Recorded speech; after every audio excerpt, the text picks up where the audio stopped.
Good morning. Thank you. Welcome to the first ag meeting of this brand new session that we're starting. That's moving kind of slow. First of all, I thought we had Chris in here, but first of all, I'd like to introduce, we got a few new people in our committee, and I'd like to introduce them to the best committee in the House, I think, anyway. So, Representative McMahon, he's come in, and whose place did you Mr. Gene Reynolds? Yep. And then Mr. Ryan Boryak. Did I say it right? If not, I'm gonna change your name to SCHEXNAYDER. Boo-ray. But thank y'all for being here. We'll get new clerk David Koch. Oh, and our new clerk David Koch. And last year I didn't introduce Amanda, but Amanda's our new analyst for our committee. So welcome all of these people to our committee.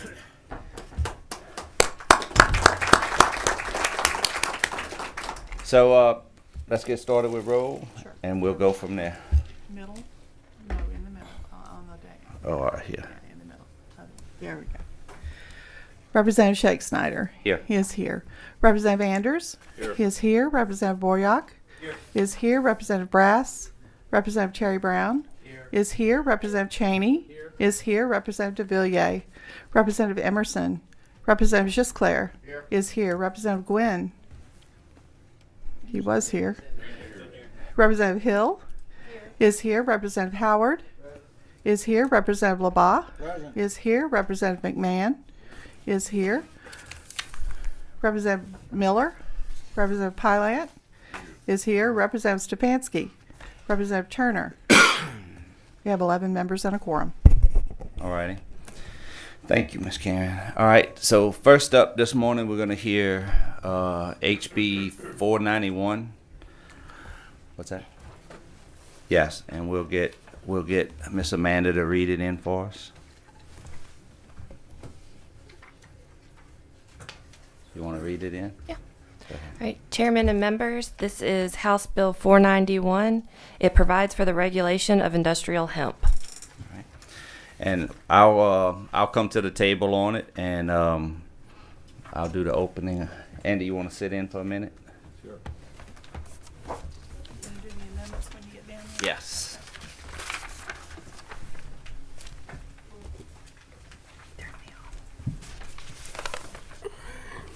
I don't have my glasses on either. Morning, Mr. Chairman. Help me. How you doing? Hell, when you get old, I'm gonna have to find my glasses. These don't help. He's good. Oh, you're good, you're on. You're on. I'm good. I'll put these dark ones on and get me down a little bit of that hemp. I got and I'll some be real good. strong ones in the truck, Mr. Chairman. All right, man. All right. You ready? I'm ready, sir. All right, Mr. Chairman. All right. Committee members, appreciate y'all being here this early in the morning. I know we get started kind of early, but I think it's important this morning. First off, I think we have a set of amendments for some clarification that Amanda would read in. Are you going? Middle, bottom. Middle, bottom. Keep going, keep going. Oh, goodness. Staff, the one. Yeah. I'm gonna have to get y'all back up here. All right, Amanda. All right. These are amendments number 1499, and they are making technical corrections. We're creating a definition of transport and clarifying that licensees are authorized to transport industrial hemp. We're clarifying license requirements don't apply to LSU and Southern Ag Centers, and clarifying that any facility that's producing hemp seed products are subject to inspection by the Department of Health. All right, Mr. Chairman. We make a motion, I'll make that motion to accept these amendments. Is there any objection? Seeing none, the amendments are adopted. Mr. Chairman. All right, thank you, sir. So, members, right now we are at the doorway of being able to move our state forward. I think the 2018 Farm Bill put us in a position to put us first when you look at other states in growing industrial hemp. I think with this commodity that will be introduced to our state, I think it's something that will not only create a bunch of jobs, it will create a positive impact on the economy going forward, along with helping farmers with another tool in their belt. If you look at other states and you look at what they're doing with their industrial hemp, I think we can do it much better, much more efficient, and be much more profitable off of it. That's basically the bill today. Will basically cover the state guidelines as far as putting us in regulation with the 2018 Farm Bill. We made it with the help of staff and Miss Amanda. We've got this bill in a farm-friendly area. Commissioner Strain, Farm Bureau, everybody has been to the table. We had several meetings with just about everybody.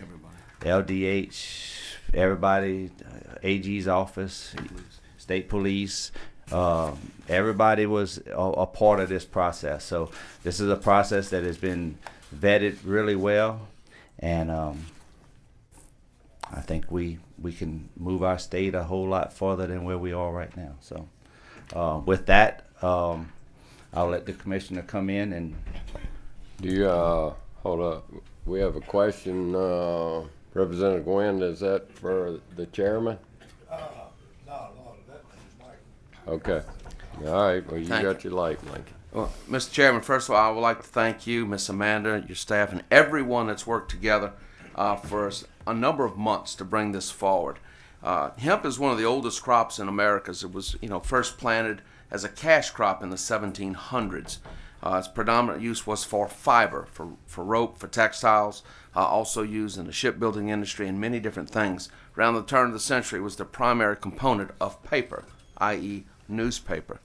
Under the 2014 Farm Bill, the bill allowed for research on industrial hemp, research at universities under a USDA guideline, but not for commercial production, not to put it into commerce. The 2018 Farm Bill is very specific. What it does, it makes an exception to the Federal Controlled Substance Act, the CSA, to say that hemp produced under the program of the 2018 Farm Bill is not considered a controlled dangerous substance, not Schedule 1.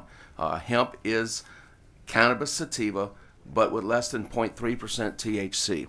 The genetics are very, very specific, and they've been growing hemp and separating the two plants literally for hundreds of years. In addition, what the 2018 Farm Bill says is that several things have to happen. One, it has to be allowable within the states. And so what we have to do is make an exception to our CSA, which is 4966, that would say that hemp that is grown pursuant to this program under the Department of Agriculture or under a Native American Indian tribe in conjunction with the 2018 Farm Bill and under the policies of the 2018 Farm Bill and USDA, then that is also would be allowable. And also to set up the parameters where I, the commissioner, and or in one of the Native American tribes can set up a program under the auspices of the USDA. And that's the only way that it is allowed. So the process would be is that we pass this legislation and we have tentatively have a plan formulated. The USDA has assured us that their rules would be written in the first quarter of 2020. So the USDA has to promulgate rules.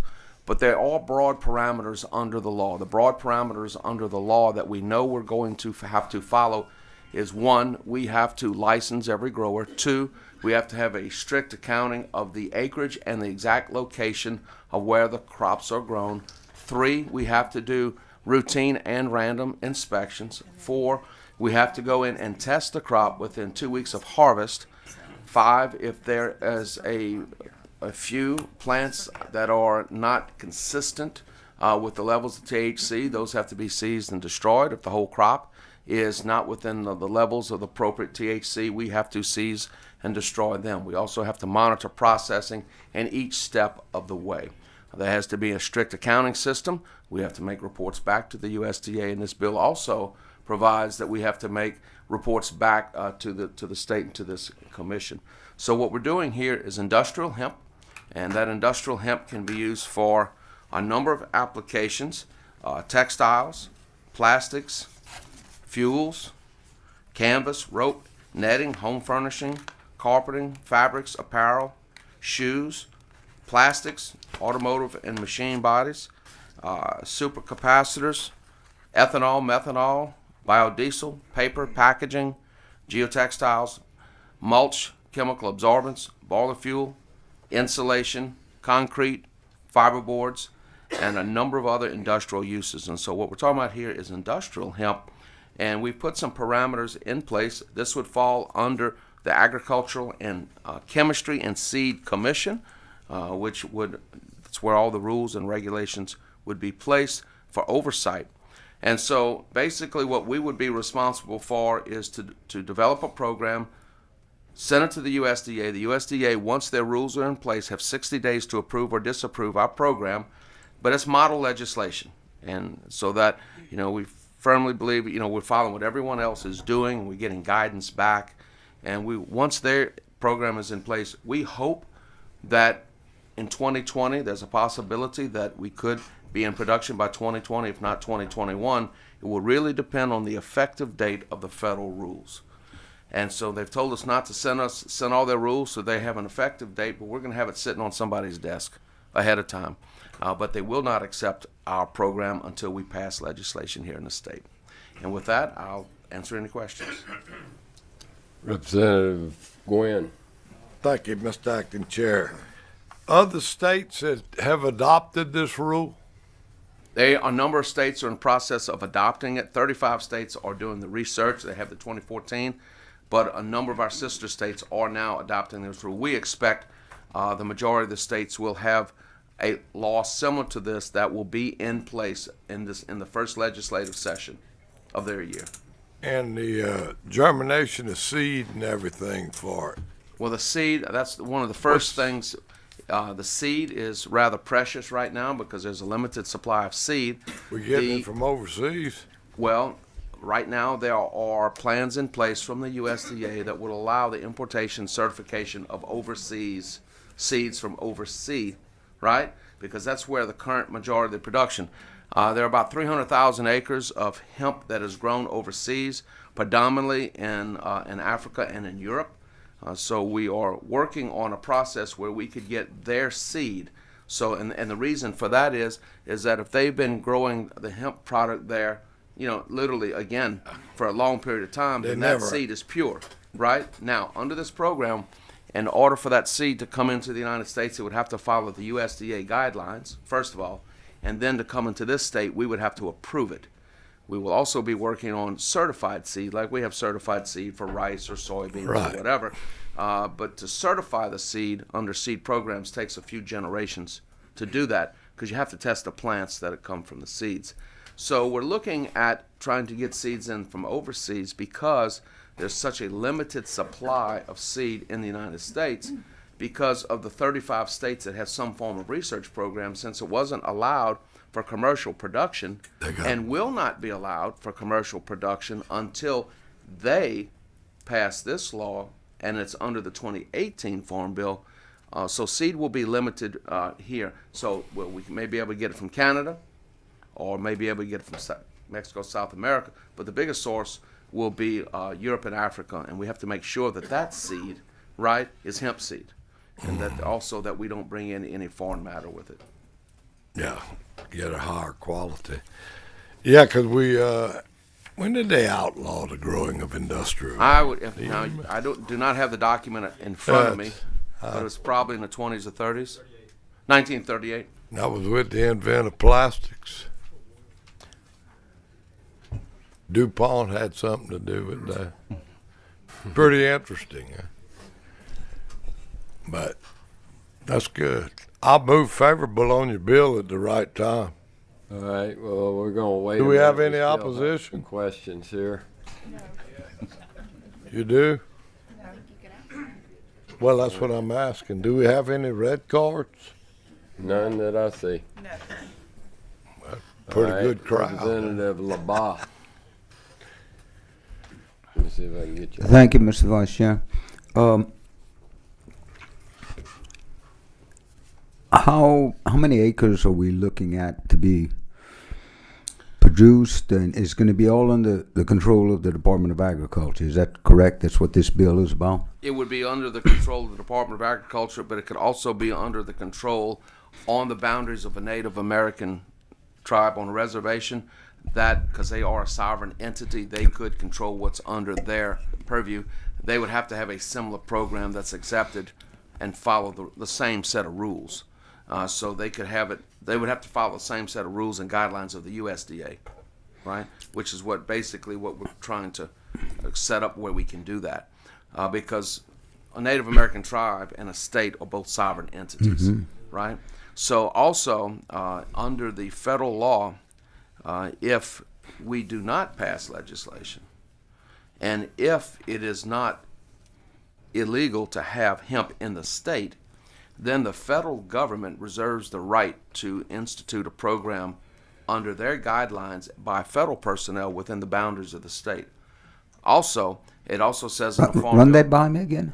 I said the federal government reserves the right to institute a program in the state under federal guidelines, not in coordination with the state, right? If we do not act. So in other words, the goal of this is to have hemp production available across the United States.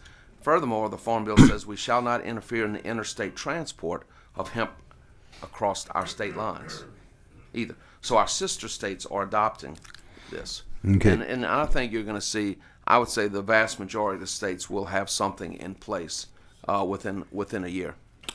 But is there a limit to No, sir. acreage, or No, sir. who do you have to get a permit to grow it, or No, do sir. you? No, sir. The state of, I think it's North Carolina, they started, putting out applications already, and they've had, I think 1,000 people have signed up to grow it already. The idea is to develop this as another alternative crop, as in the pantheon of all the other crops that we have, and so we think maybe the first year we could have 200 to 400 people. We don't know how many. We simply don't know. But the idea is to grow and take advantage of a crop we haven't been growing, again, since 1938. And that has grown worldwide. And this would allow to set up the rules and regulations as who and where and how much to grow. Then This would allow us to participate under the 2018 Farm Bill. okay. Yes, sir. And what about the products from the hemp? Okay. Who is there? They're going to have permits for processing it? Yes, sir. We have to oversee the processing it, but with the end user would not. So the processing of the hemp to make sure that it is that, again, they're not bringing in anything that is too high in THC or whatever. We would still have oversight over them, yes. Over the processors, Okay. but not the end users. Because once it comes out the process and it's a certified hemp product, and the fiber, going to make concrete or going to make wallboard or whatever it's going to be used for. They're currently using some of the hemp to produce creams and lotions and other That's items. non-industrial. This is about industrial hemp. This is That's- strictly industrial? Yes, It sir. does not. It's not going to affect then? No, sir. So that won't have any control, or they just cannot use it to do that? Cannot use it to do that. Is that correct? That's correct. This Okay, does so- not address those CBDs. So the ones that are available now, that creams and lotions, etc., that are available now, where are they coming from? Another state, out of United States, or? Both. They're coming from within the country and also from outside the United States. And are they doing this against the Federal law? federal law? Yes, sir. It is. There are no legal hemp-derived products in the United States under federal law. There's no Oh, now, legal. Legal. Now, could that change? Would that change in the future? Potentially, yes. But as of today, no. So, if you're looking at what's happening in other states, right? Once other states are producing product under the 2018 Farm Bill, that's the only avenue that allows for legal production of hemp and hemp products for commercial use. For commercial use. Yes, sir. But not a food grade? Is there a different grade versus... No, sir. Now, as you know, there has been increased enforcement by the Food and Drug Administration, removing any type of hemp products from food, and that's being done in a number of the major cities. There's a memo from the Board of Pharmacy and also from the Board of, I think it's Alcohol and Tobacco, telling the retailers of these products that it is not legal under state or federal law. Okay. I appreciate it. And how, if someone wants to get into it, like you're saying, the seed is the most valuable part, especially now. How does someone who wants to get into it qualify to get the seed?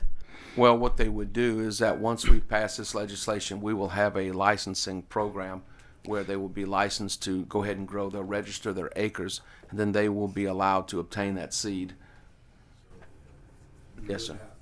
And the seed, we have to approve the seed, and the reason we do, well, several reasons. One, we want to make sure that they get it from a qualified source, right, and they're not getting something that either doesn't germinate or is not, right, hemp, or it is hemp or cannabis plant that has too high THC, right, because they're, but we would like to have, certified seed sources. If we have good seed, that we have a company that is then allowed to distribute across the United States of high quality, seed, say from whatever source, then we would direct them to that.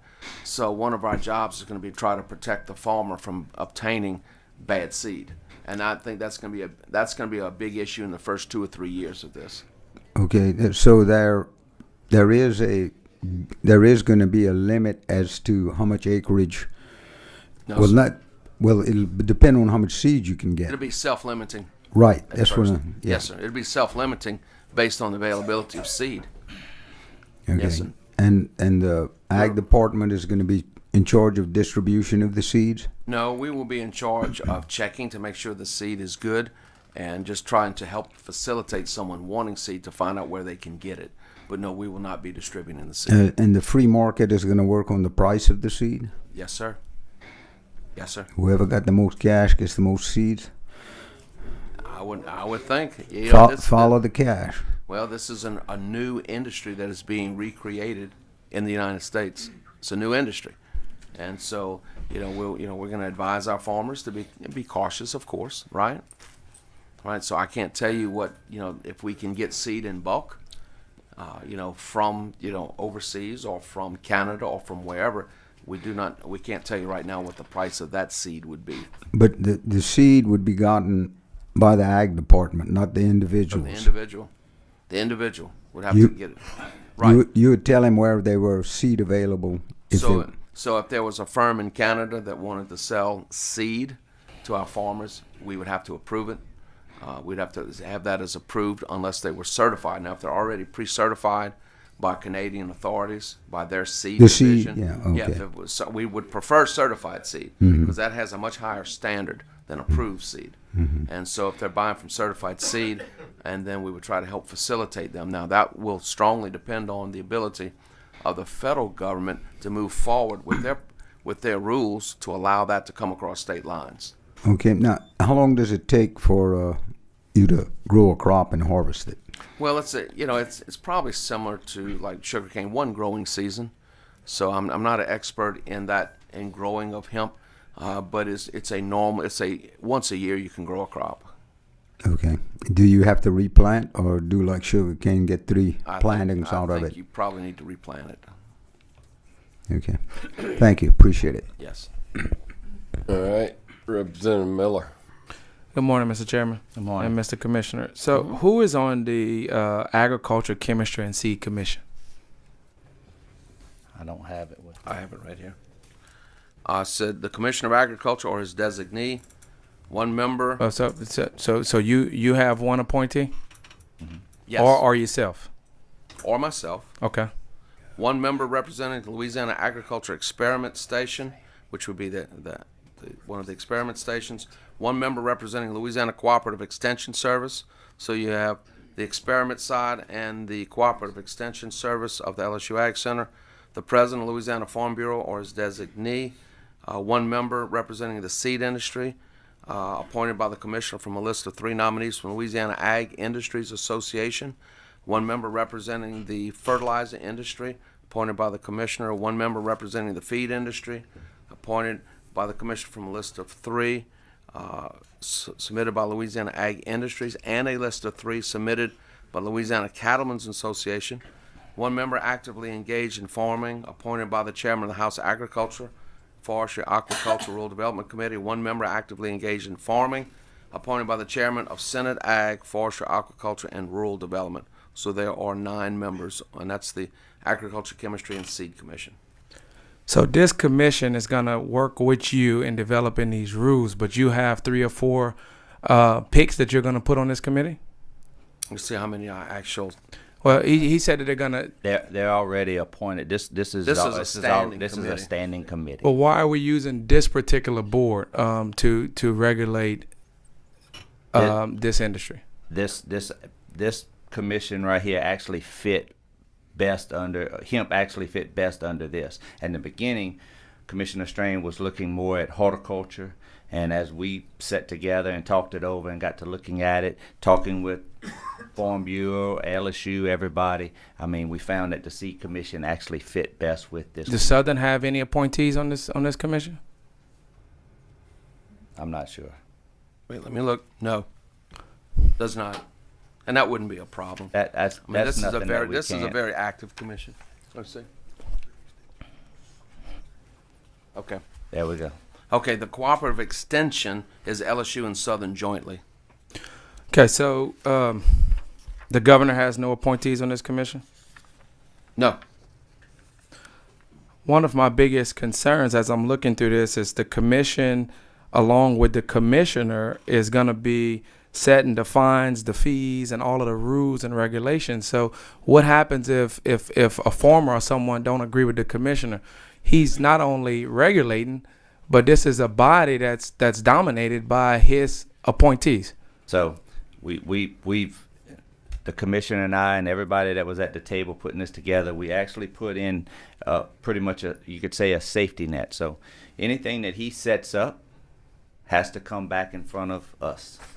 So we have to approve those fees and those rules that he does. So that rule that he puts in would have to come to us and have to meet our approval. Under the Administrative Procedures Act, with that is standard.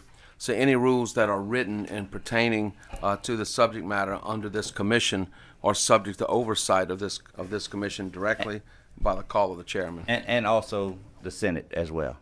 Do we anticipate having a limit on how many licenses we're going to give the farmers? No. We don't anticipate a limit. As long as they meet the as long as they meet the regulations, they should get a license. And what we did, working with everybody, if you look at the bill, we set a cap on the limit of the cost of the permits, that so forth. So on page 9, line 21, it says that whenever we're assessing penalties, if the commissioner shall appoint a hearing officer to preside over the hearing. Is that standard practice? Yes. For you to appoint the particular person? The hearing officer? Mm-hmm. Yes. It also states the commissioner shall by regulation determine the amount of cost to be assessed in the hearings. Is that standard practice? Yes.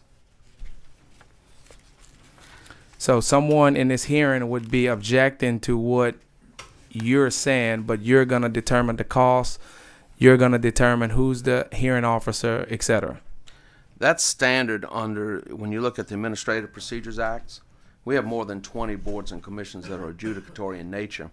And so what happens is that there's generally a hearing officer, and generally we use either the Office of the Administrative Law, whichever one that is, or the Attorney General's office.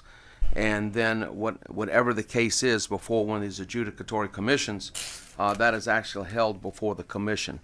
Now, if the person doesn't agree with the results of what's happening there, they can appeal that. There's an appeal process, and that goes to the 19th JDC, which is standard. I've been trying to read too on here. Also, it states that, well, my question is, if someone applied for a license and you say that you deny a license for this individual, this individual is going to go to the commission to get approval to possibly override you? They could go to the commission, but also to deny a license we have to do a criminal background check. So the rules are very clear.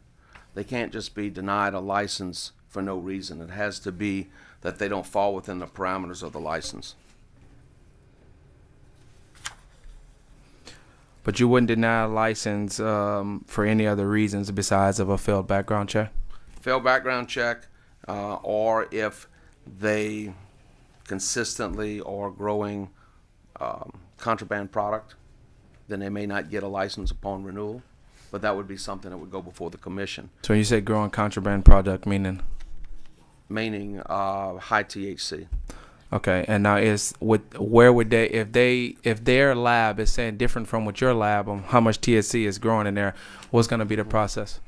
Well, that would be an appeal process. You know, if there's a process, we could send it out for third-party test. But that process is going to come to our approval whenever he do his rulemaking? Yes. So the appeal process before he put in place, we're going to get to approve if we approve his appeals process. Only thing I want to avoid is if the commissioner and the grower are disagreeing on how the labs are being tested and how much THC is in there, that person needs a fair appeals process with a third party that the commissioner does not choose. Totally. We'll oversee those processes when they come through here as far as the rule promulgating part. Okay. We just have to make sure if we do this, we do it fair. It's not one-sided. I'm okay with you regulating it. That's your job. But Totally. Everyone must have an opportunity to grow this. And if there's any discrepancy, there should be a third party who decides, a licensed third party, a credible third party, right. And it shouldn't be led by the commissioner. And I can tell you that we've looked at just about every state that has passed some type of hemp legislation. And talking with most of them, their commissioners, their legislators who put it in place, ours is probably the most farm-friendly bill in the country as it sits right now. So if this goes through, Kentucky is one of the experts I consider. And talking even with them, they even said it. This is probably the most farmer-friendly bill out there. It gives them pretty much an open gate to do it. They do it the right way, we don't have an issue. Thank you. No further questions. All right. Representative McMahon. I'm kind of looking a little further down the road. What kind of markets worldwide are we looking at for industrial hemp? Well, one of the things we have to do here in the United States is develop greater markets. There are about 300,000 acres of hemp that are grown worldwide. So to go from where we are, and the whole idea is to develop further industrial uses for this crop. So to incorporate it into our current industrial scheme. Are any industrial hemp products being imported into the United States now? Yes, sir, they are. I think they're using industrial hemp mainly in manufacturing for specific purposes. So they are bringing in hemp and I think Toyota, for instance, uses it in the manufacture of car seats and other things for the fiber. So there are uses of it. And since we do not have any commercial production here in the United States, a very limited supply, it's being imported. Okay. I guess with all these other states coming on board, it just makes me a little concerned. Are we going to have more industrial hemp than we need? Well, that could be an issue, supply and demand. Yeah, I understand right. that. So what we have to do, what everyone has to do, and then of course that's a big push of the USDA to try to develop enough in use of the product as it goes into production. And as you know, supply and demand will limit itself, in the free market system. And I can tell you this, that just talking with other states that have come in and even companies that have come in and talked to me about this bill, the one thing they like about us is the fact that our state is a hemp-friendly state as far as the atmosphere to grow it. I think just like with anything else, I think when it comes to growing a product that's going to be the best, I think we'll be just like we are with the rice and sugarcane and everything else, that we'll be at the top of the list. And I think those companies outside the United States as well as in the United States will look at us first as being one of the ones that grows the best crop and the best hemp. Is the crop one that you have to rotate, or is it annual? You can plant it year after year. I think you have to plant it year after year. Yeah, you could. I mean, you can do both. plant it. It's not like something that you need to rotate off. Of the I would acreage. think it would need to be rotated, just like any other Yeah. crop, right?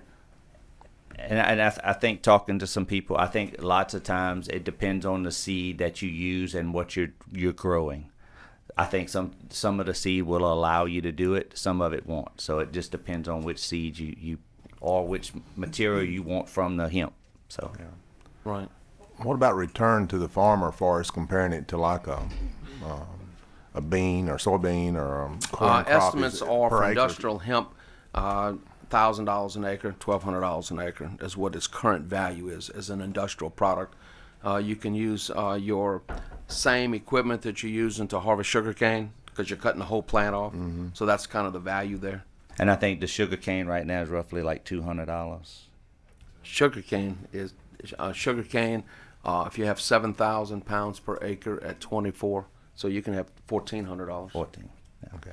Well, that's all I overall. have. And that's in the raw state. All right. Thank you. All right, Representative Emerson. Thank you, Mr. Acting Chair. Mr. Commissioner, how are you Good doing morning. this morning? How are you? So you're creating a new license, so I have to ask you a couple questions about that, Of right? course. Okay. The chairman and I were talking about it yesterday, and I understand that it's you're sort of following along with some standard practice of other things that you're growing in the department, correct? This sort of falls in line with that. And the chairman actually slipped up a little bit earlier and called it a permit. And so, as I was reading through this morning and last night, there's not any type of education requirement or testing or anything like that in this to get this license, correct? No, just a criminal background check. Okay, so you're having a criminal background check, and then really what this is doing is ensuring that you have oversight and inspection purposes, correct? What this does, this allows us and puts us in a position to follow the federal law. So this is being done under what federal law requires. So it allows us to participate and follow those guidelines. So based on the legislation, we will submit a plan. This plan has basically to mimic, right, what is going to be allowable or required under federal law. And the testing of the fields and all this, that is part of the federal law. Right, but it doesn't say in federal law anywhere that you have to call it a license or you have to have a license or a licensure process or anything. Talk about a license. It talks about a license. It does. In the form Does it allow you to have any type of, call it an inspection permit or anything like that? You have to do inspections as well. Okay, but could you call it an inspection permit? No, you don't. Given a license to grow, then we have to do inspections as well. The only reason I'm asking about it is because we've had a big discussion about licensure and permitting and all that kind of stuff. Mm-hmm. Mostly just because I've been annoying about it. And licensure kind of has this connotation that there's a lot of requirements up front with, like I said, education requirements, testing. I've had a lot of conversations with people talking about that kind of leads to the idea that it's you're in a profession, that you have to do some type of training up front to be a licensed professional in a particular field. Mm-hmm. So this, to me, and again, I'm not trying to have this only a conversation about semantics, but if you do something more like a permit or inspection permit, something of that nature, that kind of connotates more like, hey, we're permitting this, we have oversight of this with the ag department, and we're going to have follow-up inspections on it. So, I don't have any particular amendment today right now. Just kind of an ongoing conversation I want to have. I mean, I know that you guys have a lot of licenses within the ag department to grow things. But you get what I'm saying, like kind of the connotation of, because we have a lot of professional licenses in Louisiana, and that connotates that you had some type of education or some type of training beforehand, and then you sat for a test or something like that to get that license. This is more of a permit to say, hey, we have annual inspections. We can come and inspect your crop at any time. We're responsible for the oversight. You see what I'm saying? Kind of the difference of the definitions there.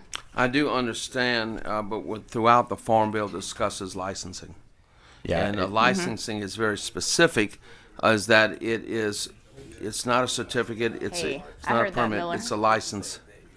So if you look at the Secretary shall establish a procedure to issue licenses to hemp producers in accordance with a plan established under this subsection. And so throughout the federal Farm Bill, it specifically talks about the issuance of licenses.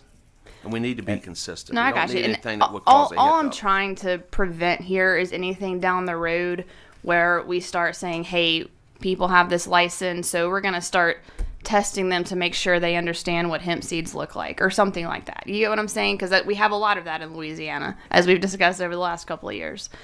And then secondly, I wanted to ask about on page 6, line 26.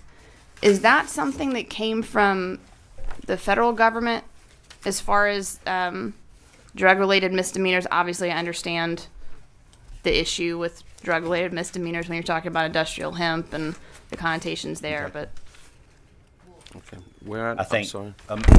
Amanda can give you where that came from. Where you got it, Amanda? You want Amanda to clarify that? Yes. The felony came from the Farm Bill requirements that you can't have a felony in the past 10 years prior to application, and the misdemeanor came from Kentucky.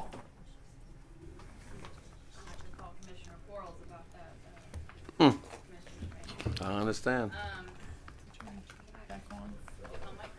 Let's see. You're on. thanks. Obviously, I understand if something comes down from the federal government if we have to be federally compliant. My only question involving drug-related misdemeanors is we're talking about 10 years. Okay, so just work with me here on this example, but farming is a multi-generational thing in Louisiana and most other states in America, right?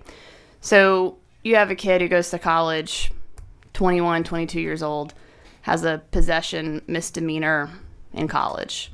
They go back to the family farm. They want to get a license to grow hemp. Mm-hmm. They can't do it until they're like 32. I'm not even 32 yet. So, that's kind of a long time to wait, in my opinion, as far as... it's just, as I was reading it, I just kind of thought 10 years, that's kind of a long time. Well, and I think other states are doing the same thing. We just basically crafted this to follow along with other states at what they're doing. Let's make it better in Louisiana. I think as us moving along, I think this is something that will more than likely change. So, Go ahead. under federal law, the Farm Bill has the 10-year period. It specifically says, For a felony or for a drug-related misdemeanor? this says, felon says, except as provided, any person convicted of a felony relating to a controlled substance under state or federal law, it's 10 years. Felony, not misdemeanor, though, correct? That's correct. Okay. Yeah, I want to work with you on maybe better language on that, because I just think that,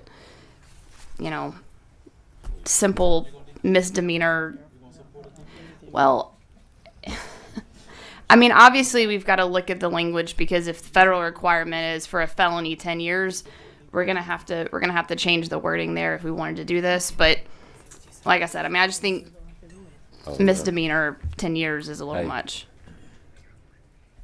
I'm more than willing to work with you, and we can see what'll happen moving forward, I don't have a problem sitting down, seeing what we can do. Yeah, and I appreciate that. That's all I got. Thanks. All right, Representative Cheney. Thank you, Mr. Vice Chair. Just a little follow-up on where Representative Emerson is going there. I'm looking at, again, page 6, same lines, basically 2025 on. It seems like most of our ag operators are in our area are, as she says, multi-generational, and so if you've got 4 people currently in a farm entity, and one of the 4 say it's a father and 3 sons is what I'm thinking about in this case. So one of the kids have a criminal background, and they're part of the corporation. Is that going to preclude the entire corporation from being able to be licensed under this bill, Commissioner? Yes, it would.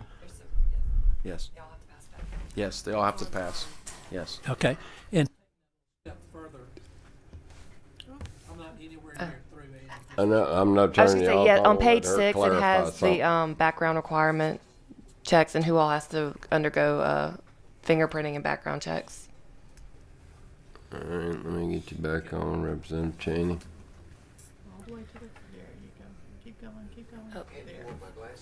I'm gonna tell you what. Next time I'm gonna bring my. I can talk real loud if I need to. I don't need this thing. Prescription ones in here. So, okay. So, Karen, this just a little bit further here. Page 7, top of the page, E. The applicant is responsible for any employees working on the applicant's license. So a lot of these farms, they've got seasonal help, or they've got folks that they keep on their employment rolls year round.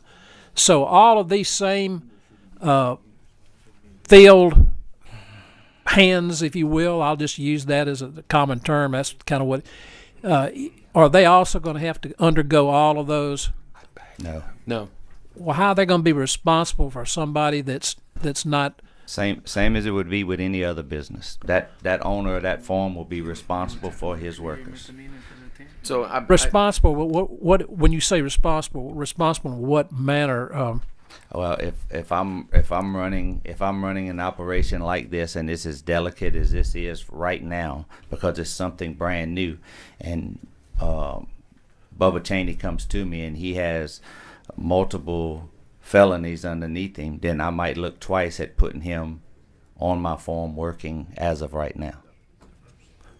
Well, if you put Bubba Cheney there working, even if you knew that, then I wouldn't be subject to that far down, not a owner or anything. I wouldn't be subject to background check. I would be criminal. left up to the owner of the business. If he wants to do it in his policy and his manner of picking somebody to work there, it's left up to him. Yeah. So. Is that right, Amanda? He's asking if someone wanted to hire somebody working on the farm that had a felony conviction or something like that. That would be, he wouldn't be subject to a background check. It would only be the person occupying the license, right? The only individuals that have to undergo a background check is on page 6 in D1. There's a list. It's the applicant, any members of a partnership, the office and directors of a corporation, the stockholders of a corporation, or the members of a limited liability company owning more than 5% of the corporation or company. So just an employee would not have to undergo a background check. Now that would certainly leave the owners or the officers of that entity, though, open for risk. A 50-pound sack, if this happens to exceed the 0.3 THC level at some point during the crop cycle, carried off would be a substantial possibility. And I think that would be, I think you'd look at that just like you would at any other employment job that you would go and at a plant or anything. I mean, if they want to put their employees to a background check, then they're more than welcome to do that. If they don't, they're willing to roll the dice. That's totally left up to them. Okay, let me just move on a little bit further. Still, page 7, line 9, it says all licensees shall maintain documentation of any sales or distribution, including the party to which the product was sold or distributed. How's that going to be overseen, Commissioner? Where are you at? Tell me again. Page 7, line 9, 10. I'm worried now. This is where my question is leading. I'm looking at in how your department in oversight is going to have to be staffed. Are you going to need additional TOs, and how are you going to oversee? Well, the plan, if you saw, there is a $500 license fee, $250 inspection fee. So that would allow us, based on those fees, to hire whatever additional personnel we need. But the way we work under horticulture in that division, agriculture, and the environmental sciences under that division, all of our inspectors are cross-trained. So you wouldn't have anyone specifically assigned to these duties. So when someone goes and they go into a facility, if they're checking fertilizer, they're checking feed, they're checking seed, whatever, right?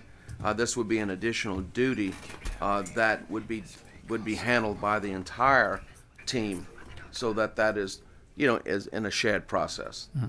So we don't expect to have, when you start looking at, a tremendous number of processors, we don't think that's going to be the issue.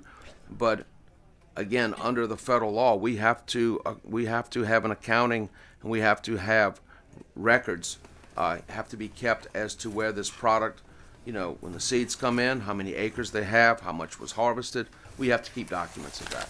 So that's not going to significantly increase your budgetary needs in staffing TOs for ramping up to meet that oversight? We don't think so. And again, we're doing this, it'll have to be self-funded. So in other words, from the fees that you approved is how the dollars would be available to do this to run this entire program. No state general fund. Typically, are we talking about small plots, maybe, we just think say so. 5 acres or so, or something of that sort? Or No, I think you'd have to have at least probably 25 or 30. It just depends. Small plots, because if you're going to have the equipment.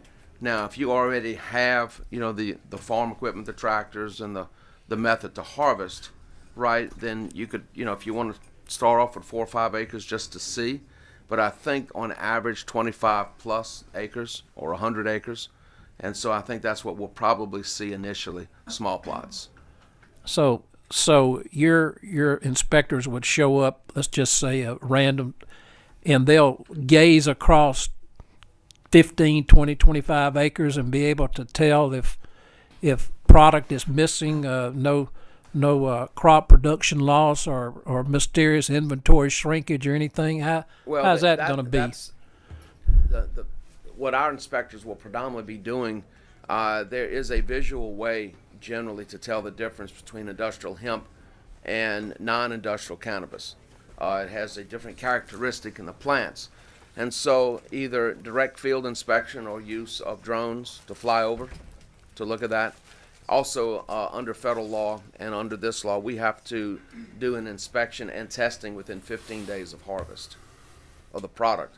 So we have to, go in there, and that's good for the farmer too, because we don't want something harvested that turns out to be high THC.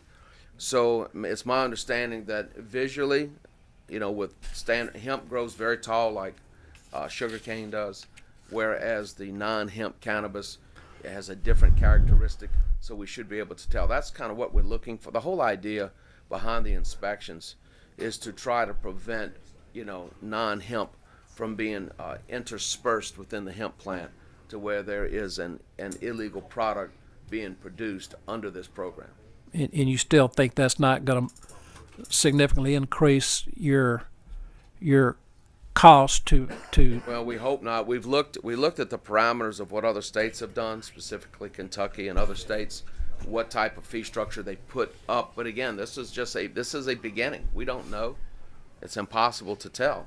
You know, we could have 200 farmers, we could have 500, we could have 50. Mr. We Commissioner, simply don't know. can you Oh, I'm speak sorry. into the mic, please? I'm sorry. Both. Thank you. But we simply don't know because all this is new. So it's based on our best understanding of what it could be. right. And my next little area here tell me about the exceeding the 0.3% THC. How many times during the growing cycle is someone going to be able to test that, or should they test that? Well, I'm thinking now in terms of the farmers that's going to have a significant investment in the product and the crop if they decide to try this experiment.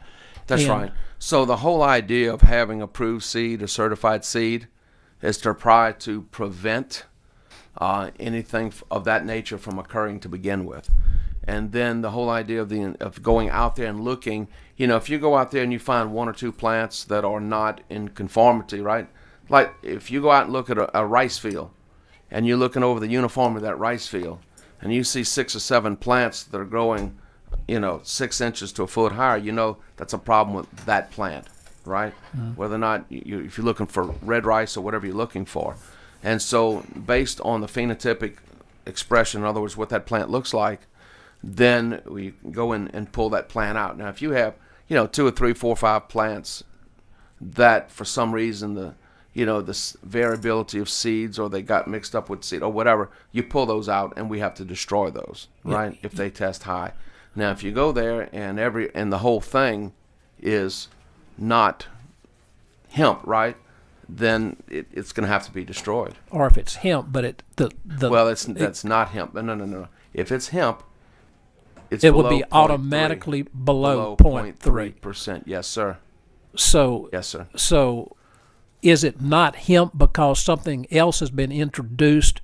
Regular marijuana. I don't know. Seeds. Other cannabis seed. Yeah. Yes, sir. So it's an anomaly that would be in a certified seed originally. It would be an anomaly in certified seed. Yes, it really shouldn't happen in certified seed because again, that's multi-generational. So at that point, you merely pluck out the impurities, if you will, out of the crop. That would be the idea. And they continue on growing that crop. I think in the state of Kentucky, they've only had to destroy 1 field in their programs dealing with on the research plots. So the idea behind all the inspections and all that is to try to prohibit someone from illegally planting cannabis plants in between hemp plants, thinking that they could get it, disguise it. That's exactly right. To stop illegal intentional contraband. It's not about trying to harm the farmer, hurt the farmer, or whatever, because we're there trying to help them. The whole idea is to help them with a crop. But we also have to be responsive, right, to law enforcement and to the other laws. If your inspectors would go to a field and they find a significant number of these plants, is there anything that can be done to stop the, I guess, I was going to say the THC level from getting past the 0.3, the danger area, which would force them to have to destroy the crop? Because you're not growing hemp. If you have high THC, it's not hemp. Yeah. It's not the plant, right? And so again, the crop would have to be basically bush hogged and burned. That would be unfortunate. What is the other? Is there another hemp other than an industrial hemp? Is there another form of hemp itself? There are a number of different hemp plants. I would assume there are hemp plants that have high CBDs. And that was my question. Yes, And this is totally different from what we're talking about. Right. This does not allow for the production or sale of these products for CBD. Yeah. Only industrial uses. And going back to one other question someone asked earlier, these products that we see advertised in every daggum paper in the state of Louisiana, the CBD gummies or edibles or whatever. Yes, sir. That is not legal in our state currently. That's correct. How can even we advertise that product to be sold within our state? How could that even be legal to attempt to sell that coming in from outside our borders? Well, that would be an enforcement issue, right? And I guess the issue is that it is so prevalent. How do you enforce it?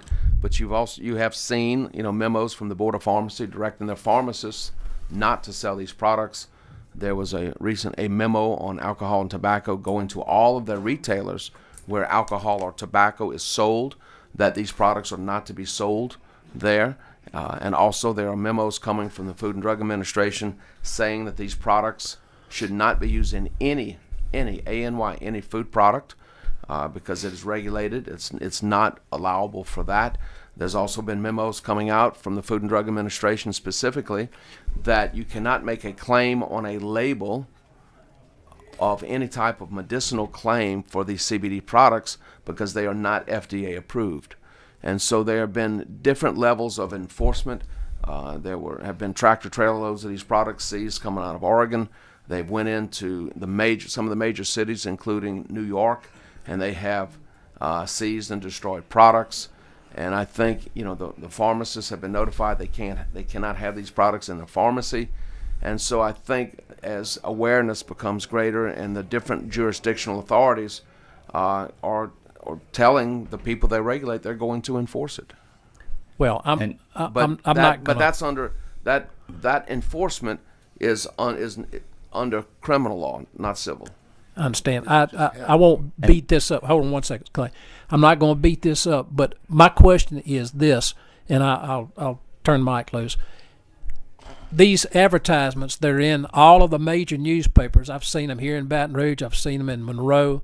Those advertisements for those products, would that come under the purview of the Attorney General's office to stop those advertisements? Who is it that can do that? Because research on all of this is woefully lacking to do with this. And again, Clay, I'm going off a little bit off the subject, but I'll stop. Yes, sir. So that's what whose job is it to see that? I'll guarantee you put one of those ads in the paper with all of those claims, absolutely there'll be thousands of people that'll make phone calls today here in the state of Louisiana trying to get those products in here. Whose job is that? First, it depends on where it falls. It could fall under LDH, it could fall under ATC, or it could even fall under neither one of them and fall under the local and FDA. So, but this bill does nothing. I understand for that. CBD. This is just for information. And also on the growing side of it, you could never hide a marijuana plant or anything like that within growing of hemp. Hemp is a small, tall plant that grows and intertwines with each other as it grows up and it gets really tall. You need at least an 18-inch variance between a marijuana plant to grow it. So it's much shorter. It doesn't look the same when it's out in the field. So okay, thank you, Mr. Vice Chair. All right, I'm gonna have to Representative. I'm gonna have to call you Boudin because I don't know how to pronounce it. I know who you're talking about. Oh, about rice. So. I'm telling you, if Bourré never- or Boudin are the worst things that I get called, by June 6th, I'll take it and run, huh, Mr. Commissioner? Nicknames stay around here forever now. You're Good. right. That's good. First, I want to get back to this discussion because I am 3 weeks on the job. In your opinion, or in the opinion of Mr. Mapes, I represent District 47 from Abbeville to the Acadia-Lafayette Parish line, all the way west to Texas. Should this legislation pass, do you feel that this will provide options, alternatives for our farmers in the southwest portion of the state? So as you're looking at me tonight, Clay, I'll answer you. Okay.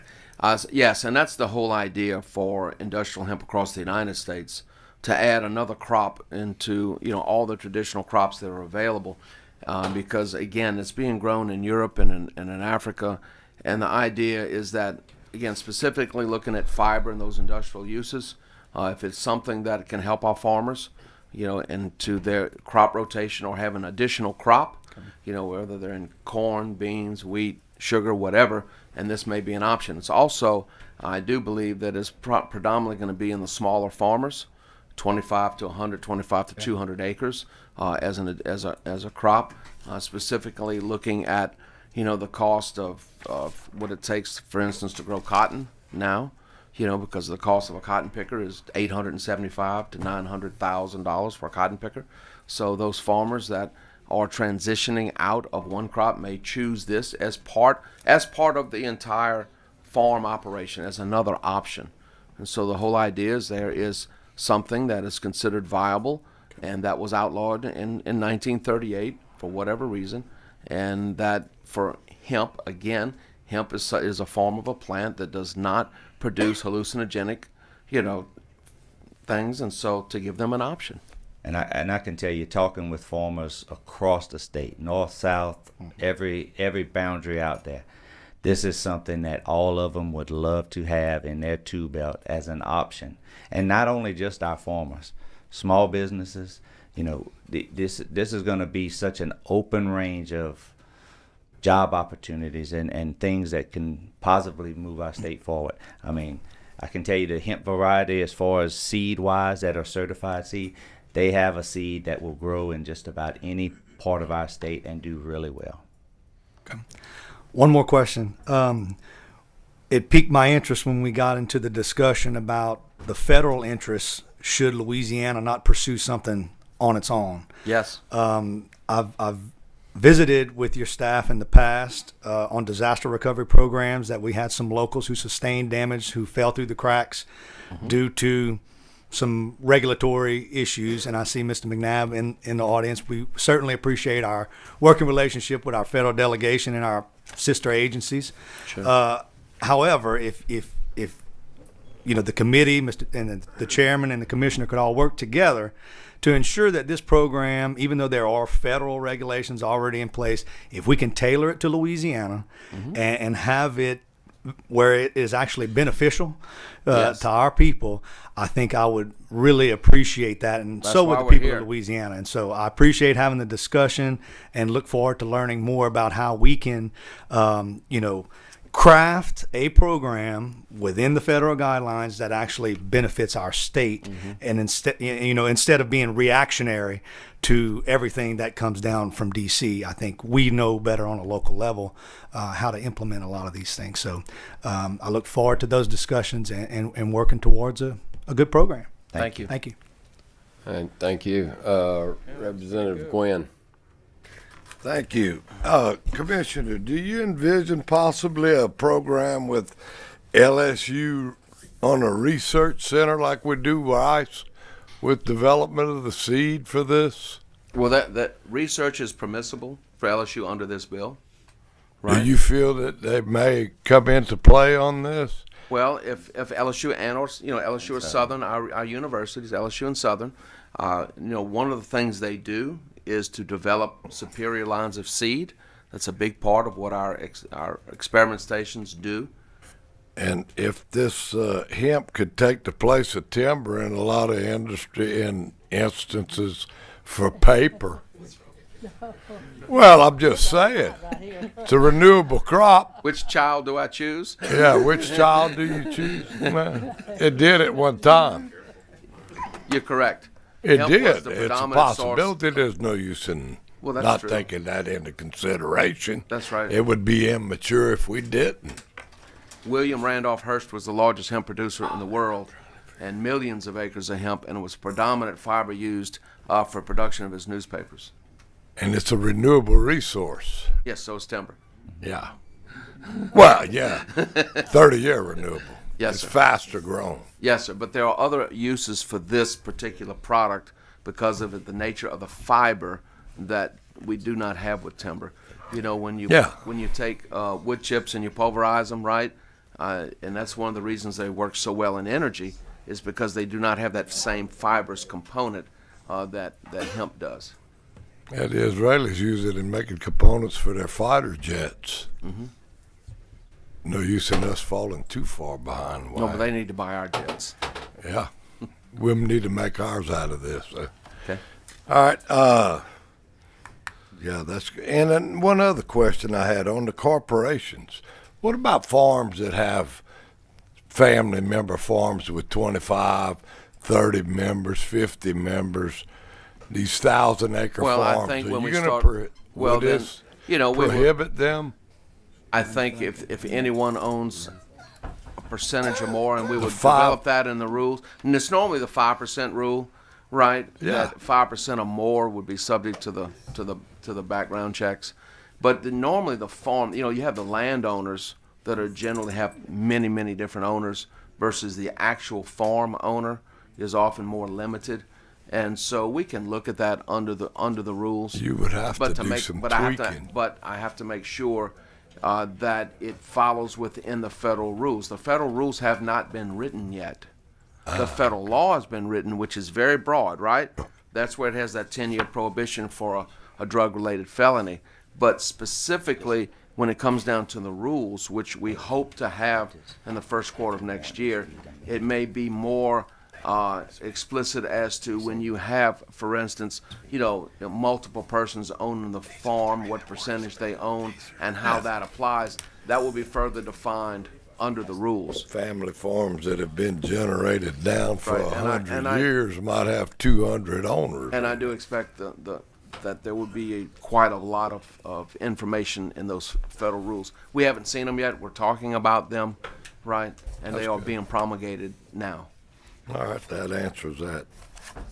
All right. How you doing? Representative LaBaugh. Huh?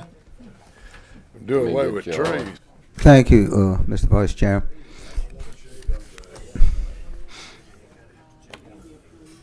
Mr. Commissioner. Sir, I'm sorry. All right. On page 8, line 26, process of any part of the hemp except the seed for topical use or consumption is prohibited. Yes, sir. So the only thing we can do is use the seed. Right, the seed has oil, but it has no CBDs in it, my understanding. Okay, so that's can be developed. Right, there is an exception under federal law currently having to do with the seed of the hemp plant, that it is already has been removed from the CSA. If you remember, that was probably last year. It said the seed and the mature dried stalks, and it talks about that because those products do not have any 2CB. Right. It's an oil. It has an oil in it, sort of like cottonseed has oil, but the seed itself, and so I think the seed has been traditionally crushed for a variety of different reasons, right? Okay, but well, and I appreciate that and I understand that, and That is I guess currently there's going to be a lot more goings on with that with topicals, creams and lotions. They're going to use the seed oil. Yes. Okay, but Because under current federal law, under the current FDA law, it is my understanding it can be used for cosmetics, but not for well, the seed can be used for a variety of things, but other parts of the hemp plant, that cannot be used in food, but it can be used in cosmetics. That's other than the seeds can be used. Is that what you're saying? Well, I'm wondering but not why they within- don't want to because use. This is industrial only. So what we're saying is this bill is industrial use only, non-consumption. That's what this bill pertains to. Non-consumption. Okay, All right, but let me get. Clarification. Please. We're going to Please. clear this up, please. So it doesn't allow for consumption or topical use of any product except for the hemp seed products. So hemp seed oil, you can eat the seeds. Yeah, that's right. can be used for topical use or consumption, Yeah, right. but just the seed. Just the seed. Yes, sir. Yeah. Is because of federal law. My understanding, yes, sir. The FDA has recognized that the Yes. seeds are okay. Not the use of the hemp plant itself. And that I'm just trying to find something for us to develop, to sell it for But this other is- things this and is create a market Okay. for it. And they can't use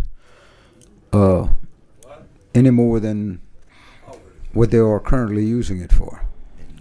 You can use the seed for consumption, but not any other part of the plant under this bill. For consumption, right? Okay, but they can use the rest of the plant for all kind of other things.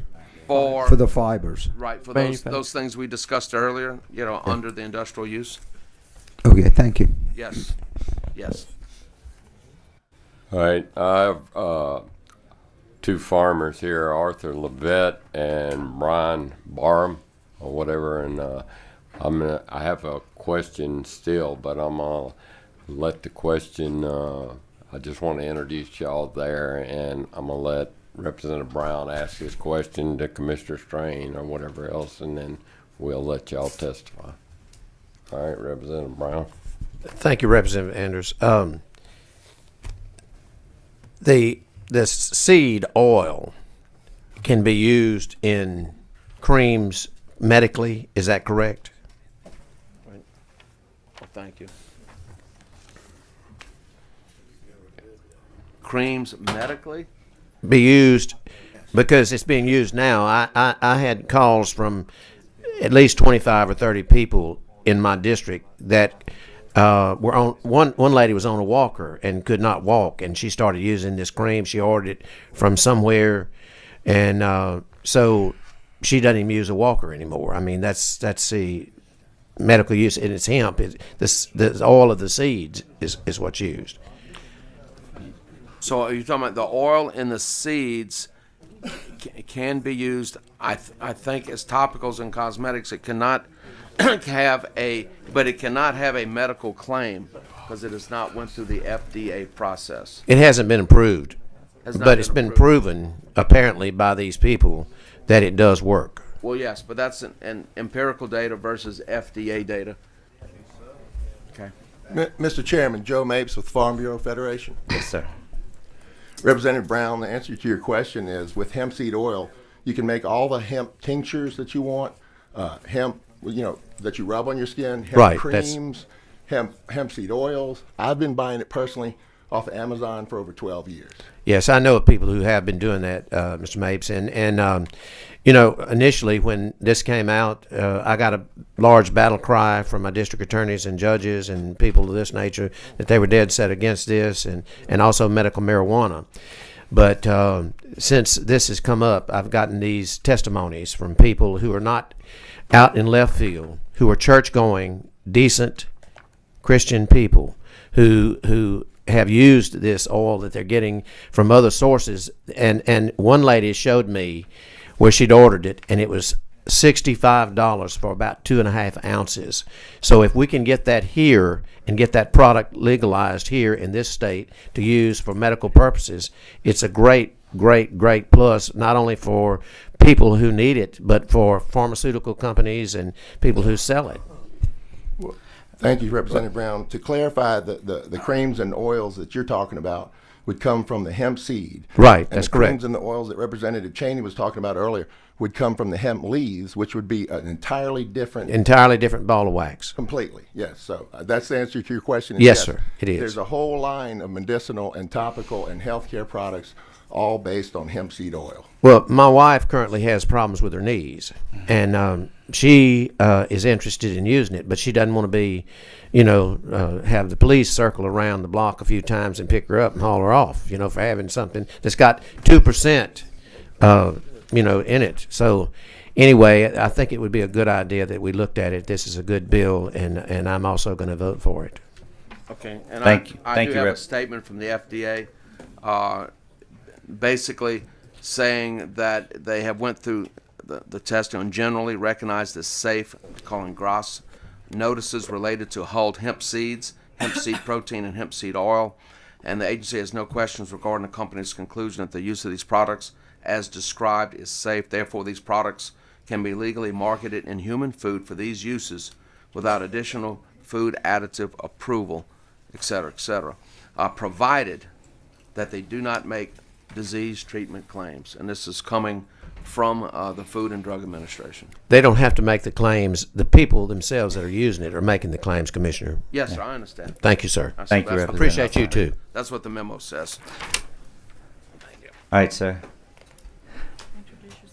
Go ahead and introduce yourself and. Okay. I'm Arthur Learett. I'm the Farm Bureau Federation Produce Committee Chairman for the state, and I'm here today, and I'd like to I'm here to support the bill. We have several of our produce growers are looking for another outlet, looking for a way to make a little extra money, especially with the Food Safety Modernization Act. It's causing a burden on a lot of the mid-sized growers. That's why our committee is the one that made the recommendation for Farm Bureau to pursue legislation in the production of hemp. It's a high maintenance crop, and we understand that as a lot of intense hands-on labor. You can't take care of hemp with a tractor. You can't lay by, you can't crop dust. 99% of what you're going to do with hemp besides the harvest has to be done by hand. That's what we do. We're produce growers, and the crops we produce are all high maintenance crops, and a lot of the produce growers are looking for another source of income. So we would appreciate if we can at least have the opportunity to decide if we would like to incorporate this in our operations. That's pretty much all I have to say. And thank you for that. I want to thank you for the work that you do right now as far as being in agriculture and doing the farming. And I do agree with you. I think this is going to be a crop that something that you'll be able to use as, like I said before, another tool in your belt that will be able to help keep our farmers moving forward. Right. So thank you. Thank you for coming. A lot of the vegetable growers are feeling a pinch from the Food Safety Modernization Act, and they're kind of looking for ways to relieve some of that expense. Yes, sir. Thank you. Go ahead and introduce yourself. Yes, sir. Good morning, Mr. Chairman. My name is Brian Barham, and I farm in Morehouse Parish in northeast Louisiana and also in Mississippi. All right. I grow sweet potatoes, corn, cotton, soybeans, and I see this as an opportunity for the growers of Louisiana to participate in growing industrial hemp, just like all the other states that have come before. I have friends in Kentucky that have been doing it since 2015, and as far as they're concerned, they're wanting their acres to increase every year. I think it needs to be considered, industrial hemp needs to be considered an ag commodity where we can use the same H-2A program, labor program, to service the, just like you said, it's lots of hands-on that we already incorporate with our sweet potatoes, and so it seems like it would be a good fit with a lot of the equipment that we already have for the seed. If I understand correctly, there's 3 types of income which we've been discussing: seed, fiber, and CBD. The seed appears to be the easiest way in to get going. I see the fiber as something that would fit my operation in the future, right, when there's a market. CBD, my friend in Kentucky says they will be pursuing a small amount of that this year. Right. So I assume that it's been approved in their state. But this bill does not. But the seed and the fiber, I think it will take all 3 eventually to maintain the industry because of the amount of people that are interested. Is you're going to have to use the entire plant to justify the cost. And you're exactly right. And I think, looking at other states and what they're doing with their hemp legislation and things, I think everybody had a plan that fit their state. I think, right now when we sat down with everybody that had interest into this, from farmers to the commissioner to the AG's office, everybody, this bill was crafted so that it would fit us for right now. Yeah. Not saying that things in the future doesn't change things, but as of right now, I think this bill is in a posture where it benefits farmers just like y'all and farmers across the state. That's going to be a positive impact on us. So I think the ag centers, LSU, Southern, needs to be involved with research. And they are. In this bill, they are involved as soon as possible. Yes, sir. Because they can experiment way better than I can. No doubt. All righty. Thank you. I think we have one more that wants to speak. Thank y'all for coming down today. I really do appreciate you. Thank you. Thank you. Thank you. You good? Boy.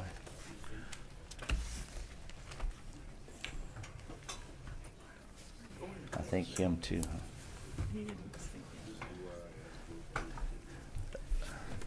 Is there Mr. Joe? Come to the table.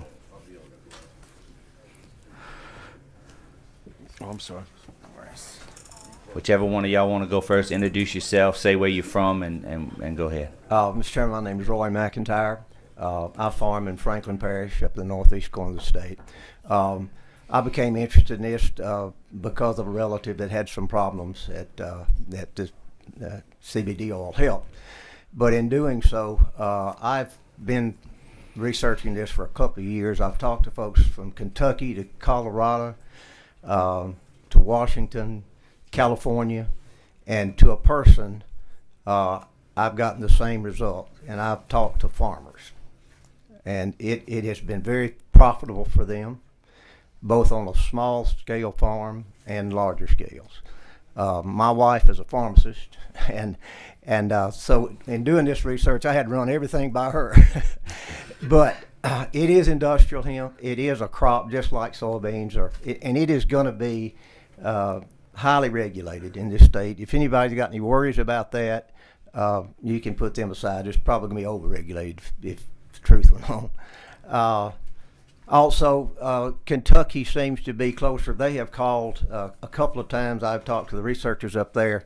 It's a 103-day crop from plant to harvest, and we could do 2 crops a year here. That's great. And it's a very, very, it lends itself well to row crop farming and to rotational. They say a 2-year rotation is very good. It's very good for the soil. And as far as market's concerned, right now Ford Motor Company is waiting for enough industrial hemp to be grown. They're going to use it as in their sides for insulation in their vehicles. John Deere and New Holland both have research ongoing right now to use it as bale wrap. As you well know, if you've been in the cotton business, we're having some problems with the plastic wrap getting into the cotton.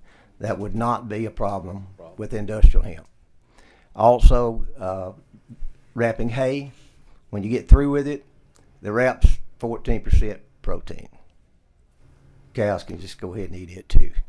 So we farm and we also rent out some farmland. And I'm one of the younger farmers in my area, and I'm 70 years old. We need something to help these younger farmers, and this is a good opportunity for them. We're having problems with some of our younger farmers, especially having cash flow. And when you look at what beans and corn are bringing, you can see why that's very possible. No doubt. It's just please pass this because we need it for the state. The market's going to be there. We've got people lined up right now that have the money, the expertise, and the want to process hemp. So that's not going to be a problem. Thank you. So I appreciate your time. Thank you, sir. Thank you. Sir. Ladies and gentlemen, I'm Joe Garrity. I recently, sorry, this is my first time speaking in front of any committee, let alone the best committee, so please bear with me. I recently, about 7 months ago, started a company that is intent on manufacturing CBD products. And that, obviously, right now is a legal gray area at best. The plan was to partner with connections I have in Seattle, Washington, who have a collective of who are already doing hemp, and they've been doing it for a long time. Through other connections, we have distribution throughout the state set up, throughout the country set up. The plan, and I purchased a building to do this in New Orleans, was to have our manufacturing facility in the state of Louisiana.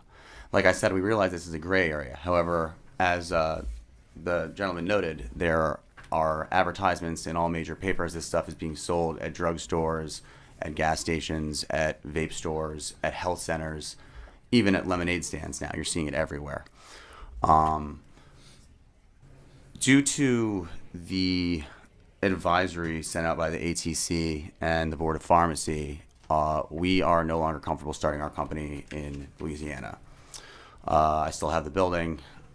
Instead, though, we've gone to North Carolina, which, as someone has noted, is a much more hemp-friendly state at this point. We've been discussing a lot of hemp today. Hemp is definitely important for farmers, but what I want to focus on really is the CBD component of all of this. As a lot of people have mentioned, there are CBD products, oils, balms, tinctures, etc., being created with that, and there are countless people who are being helped. I have spoken with hundreds of people. My mother uses it for her arthritis. My dog uses it for her hip dysplasia. You can talk to people who use it for their anxiety, for general pain, for its anti-inflammation properties. I'm not here to tell you one way or the other that it does any of those things. I can only tell you that I've heard, anecdotally speaking, from hundreds of people that it has helped them to a degree that other stuff has not. It's helped people get off of prescription drugs. It's helped them kick their opiate addictions. And these are, again, not claims I'm making. These are claims that these people are making when they purchase products. We really wanted to start this company in Louisiana, and we still, in theory, could. It is difficult to move forward with anything, especially a company that's valued initially at over $5 million, to start in a state where the Board of Pharmacy says that if I do this, I'm a felon, and I'm transporting a Schedule I narcotic. So we're not going to do it here. The jobs that we would have created here, 10 full-time jobs, salary positions in manufacturing, are not going to be here. The associated services will use packaging facilities, branding, and whatnot will not be here. We still have every intention of being here at some point when we can. But for now, due to the guidance issued by the Board of Pharmacy and the general lack of movement from the state, and really the Attorney General's office too has even refused to comment on whether or not CBD is a Schedule I narcotic in this state, and I've called him numerous times. It's very difficult. It's a tough regulatory environment here. It's a tough regulatory environment nationwide, but it's made even tougher with guidance from the Board of Pharmacy stating that we would be felons if we were to start doing this here. And I thank you for being here, and I thank you for your testimony, and I agree in a lot of ways of what you're saying. I think, as I said earlier before, I think right now the bill is where it fits Louisiana for right now. We're moving, and as far as with the AG's office, not that they won't comment on it, but when there's legislation pending on issues like this, that's their normal policy not to comment on it. Now, if there wouldn't be any legislation, he'd be more than willing to give you an opinion. So, but okay. One thing I would like to mention about the CBD oil, because there seems to be some confusion. Very little of what you're seeing in stores, especially in Louisiana, is made using the seed. That stuff is extracted from high CBD versions of hemp or strains of hemp. And it's being extracted in facilities that are creating jobs, and it's being tested by independent labs that right now the state just does not have. And if CBD is not included, if we're not ready to jumpstart that CBD industry and we don't prepare for it now, we believe that Louisiana will fall behind in this and will miss out on a lot of jobs and a lot of revenue. The CBD industry specifically, not the hemp industry, is expected to grow to $22 billion by 2022. That last year was about a $1 billion industry. Louisiana can take advantage of that. And if we have some forward-thinking laws and we plan ahead so when it is legal federally, it can be legal in this state, I think we can take advantage of that. And I think there's going to be a lot of opportunity for economic growth. I agree. Thank you very much. Thank you. All right. You had a question? Oh, I'm sorry. Mr. LeBon? Appreciate it.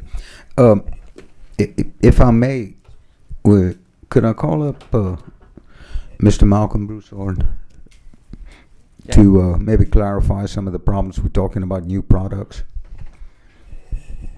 Mr. Malcolm?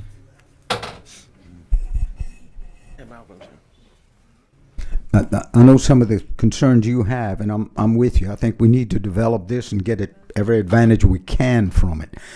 But let's make sure we're doing it legally, so we don't have people thinking they're legal and selling something, and then get busted for it. And Malcolm, I think can maybe clarify some of that for us, so maybe we can crank up the productions. Okay. Go ahead and introduce yourself, Mr. Malcolm. Thank you for being here. Good morning, Mr. Chairman and members. Malcolm Broussard from the Board of Pharmacy. And I apologize for missing the question. I was in a sidebar with someone else. So the question is? The question is, if you could explain the use of CBD in creams or other over-the-counter medications or whatever you want to call them, cosmetics or what all, because this young man here was talking about some production plants maybe and producing products for us in Louisiana. And I guess to come a bit of a background to how we arrived at the board's guidance document. As we sit today, hemp has been removed from the federal controlled substance law, and the CBD that comes from hemp comes out of the controlled substance law. There is still, however, CBD in marijuana, which is still in Schedule 1. So let's leave the CBD that comes from marijuana off the discussion. So let's talk about the CBD that comes from hemp. Assuming this legislation passes in its current form, there's a provision in the bill that would take hemp and the CBD that comes with it out of Schedule 1 and place it under the regulation of the Agriculture Department. So then it removes the illegal nature of the product and the risk of criminal prosecution for a Schedule 1 violation. Now we have the issue of the FDA, which has oversight on a federal level on food, drug, and cosmetics. That comes from the Federal Food, Drug, and Cosmetic Act of 1938, and there's been a reference to that law already today. The FDA has already approved a particular drug product that is CBD. It's called Epidiolex. It's the only one that's commercially available. So we have CBD is a drug. So it's subject to the FDA's oversight. So if it's used as a food, as a drug, or a cosmetic, or as Dr. Strain alluded to earlier, if it's a medical claim, it's subject to the FDA's oversight. They asserted their oversight as a reminder the day after the federal farm bill was passed and signed into law. They have a public hearing set for May 31st. To begin receiving comments and testimony on how they intend to regulate CBD. It's a drug, but it's not necessarily a prescription drug. It could be an over-the-counter drug. But that's the federal oversight. And I'm not sure if I've answered your question specifically, but that... Okay, you explained it, and as we were speaking earlier, there are a lot of drugs that are being sold over the counter, creams, etc., that don't have FDA approval. Is not that correct? I'm not aware of that. Okay, well, herbal supplements and the like. Yeah, there are plenty of products that are sold in health stores that are not approved by the FDA. Along with them is CBD. Right. So that's what I'm trying to say. Or maybe we can wait till the ruling. Yeah, and I think the labeling on it for those type of items have to be non-medical statement on it that it doesn't cure or fix anything. It's just, it is what it is. And I think the FDA will come out later with their recommendation on labeling for these types of items. So, if I may, we're under the assumption that the FDA will be issuing guidance on labeling for all these products, especially in relation to food and bev in May. And we are planning to move forward as soon as we get that guidance. Right. Okay, that's why I didn't want you to run away before you to help out creating jobs for our state. So we're still working on the possibility for it. I hope so. Thank you. Thank you. Thank both of you. Thank you very much. I think we have one more person that would like to speak, Mr. Marcus Dupree.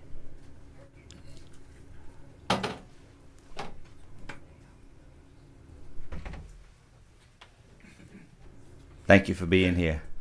Thank you. So we're talking about industrial hemp. Yes, sir. So there's 55,000 different things you can do with industrial hemp. You can make drywall out of industrial hemp. It doesn't collect mold. It doesn't burn. You can build a whole house out of industrial hemp. Hempcrete. He don't. Will be. I have a farm in Oklahoma. I have 300 acres, but we're not into the industrial hemp. I do the CBD. So I think you guys are doing the right thing by starting out with industrial hemp, because the CBD and hemp, it takes a lot of money to get started from seed to harvest. Right. About $10,000 an acre. So you're doing the right thing, getting the farmers involved, and this is about the farmer. They can supplement their income with industrial hemp for sure. Yeah, and I think, you know, the one thing I think we missed out on the industrial side is that, you know, like you said, with the hemp homes and hemp wood and hempcrete, the one other thing that you didn't mention was the resistance to certain insects and bugs and things like that. That the insects and termites and things like that do not like the hemp concrete. Exactly. So that's a major plus. Imagine, I told somebody that the other day, imagine building a home in South Louisiana and you had a guarantee that you wouldn't have mold or mildew in it. You would be resistant to termites and insects, and it was fire retardant or fire resistant. That would be a dream home, right? Yeah, let's think about the floods down in the 9th Ward, where they've been built out of hempcrete. That's right. I mean, you wouldn't have all those houses being destroyed right now. That's right. So, well, I appreciate you coming in. Right, thank you. Oh, we got one question. Thank you, Mr. Chair. 2 questions. The Marcus Dupree, running back? Yes, sir. Oh, my God. I need an autograph. Second question. The ring. What is it? If I may ask. Well, this one is my high school ring. It just has all my accomplishments in high school. And then I have the Fiesta Bowl ring, which I still hold the Fiesta Bowl record. Then I have the Hall of Fame ring. So I got 3 like this. I saw the highlights on you, and you still look like you could do some damage. Well, that's a long time ago. Thanks. That's all I have, Mr. Chair. Hey, I take CBD too right now. So we're trying to get it into the NFL because I want a picture with you. All right. Thank you for coming down, Marcus. All right. I'll let you read it. Turn on my mic.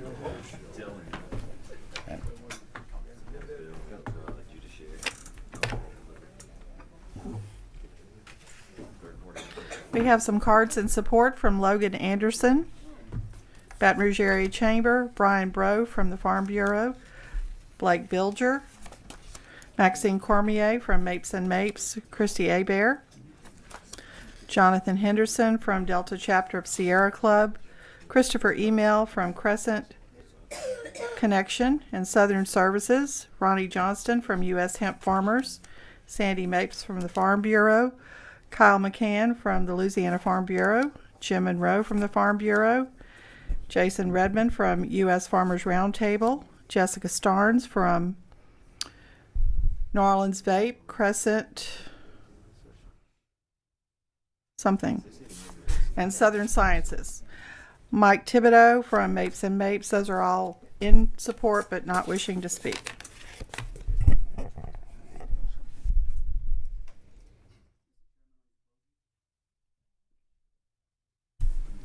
Sorry. Thank you, Acting Chairman. Members, I think we've heard testimony from just about everybody. The one thing I want y'all to understand, especially on the seed side, when you're growing industrial hemp or any type of hemp, but industrial hemp, the seed will have to be a certified seed. If it comes in and it is not a certified seed, the commissioner will go out and just like anything else, it would be a criminal act if it, that's right. And that's something that we have covered in this bill. But I think you've heard from everybody that explains to you about how industrial hemp, how important it is to our state. I think this is a great step moving forward for our state. And I think with a little work from everybody here and both sides here and the Senate side as well, I think we'll have a bill that will probably be one of the best economic bills moving our state forward within the past 50 years. So with that, I ask for your favorable approval. Thank you. Members, Representative Gwynn has made a motion that we move the bill as amended. Do we have any objections? Without objections, House Bill 491 is reported as amended. Thank you, members. Can I hit the gavel? Motion to adjourn? I didn't even get to vote.